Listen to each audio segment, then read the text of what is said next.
All right, for today's deep dive, we're looking at something really fascinating from a specialized London property digest.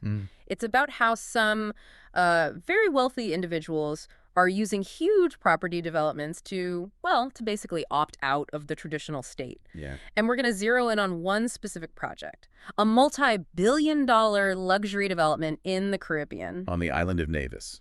It's called Destiny. Exactly. And I think it's crucial to say up front, this isn't just about another fancy resort. What we're analyzing here is this merger of global capital, real estate, and, political risk. Right. Our mission today is really to dissect these documents and see what happens when legal certainty stops being a given right and becomes, well, a feature you can buy with a property. Like an infinity pool? Sort of, yeah. And the key figure here is a Bitcoin investor, Olivier Janssens. The project is master planned by huge institutional architects, Skidmore, Owings and Merrill. So this is serious. Okay, so that ambition is the key.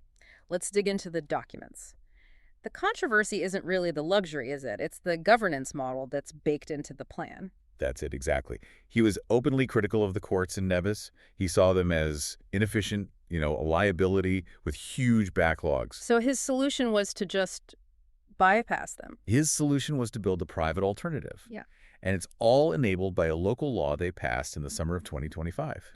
What was it called? The Special Sustainability Zones Authorization Act. And mechanically, what does that act actually allow a developer to do? It allows them to create their own, and this is a quote, dispute resolution services and mechanisms for certain matters. So wait, if you buy a villa there, you're also buying legal optionality. You get to partially sidestep the country's own judicial system. When you sign the deed, yes, that's precisely what you're buying. Which leads to the bigger question. Is this just some practical fix for a local problem, or is it part of something bigger, an ideological movement? Oh, it's absolutely the second one. This is the tangible infrastructure for what people are calling the network state movement. Right. It's this idea, popular with, wealthy tech and crypto figures, of using capital to create these semi-autonomous territories. It's driven by a pretty strong libertarian philosophy. And Janssens himself said that was his goal, right? He did. He said he wanted this set up because he doesn't trust politicians. He wanted a place where they would, quote, leave us alone and let us do our things. But, doesn't history show these arrangements can be unstable? Governments tend to push back eventually, don't they? They do, and that's the massive risk. You only need to look at the cautionary tale of Prospera in Honduras. That was a private charter city, attracted about $150 million in foreign investment, created maybe 4,000 jobs. Sounds good on paper. It did. But now it's locked in an $11 billion lawsuit against the Honduran government after its charter was challenged. $11 billion. Wow. Yeah. It perfectly illustrates the risk profile.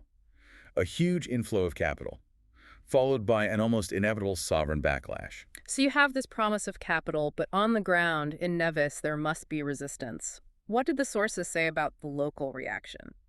The opposition is pretty strong.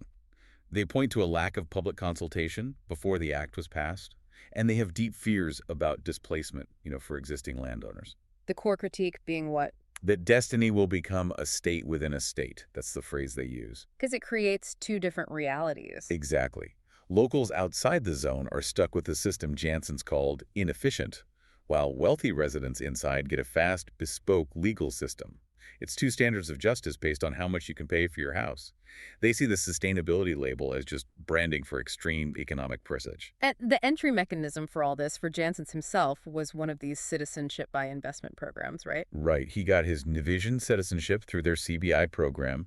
It requires, I think, a minimum $325,000 property purchase. So property becomes more than a home. It becomes a mobility asset.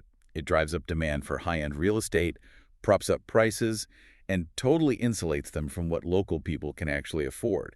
It's a tool for the ultra-wealthy to pick and choose their tax and legal regimes. So if we synthesize all this, what are the big shifts we're seeing? It feels like there are three.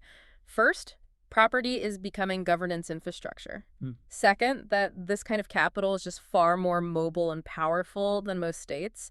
And third, that legal certainty is now a designed, engineered feature you pay for. Like a private marina, as you said, developers aren't just competing on views anymore. They're competing on entire governance models.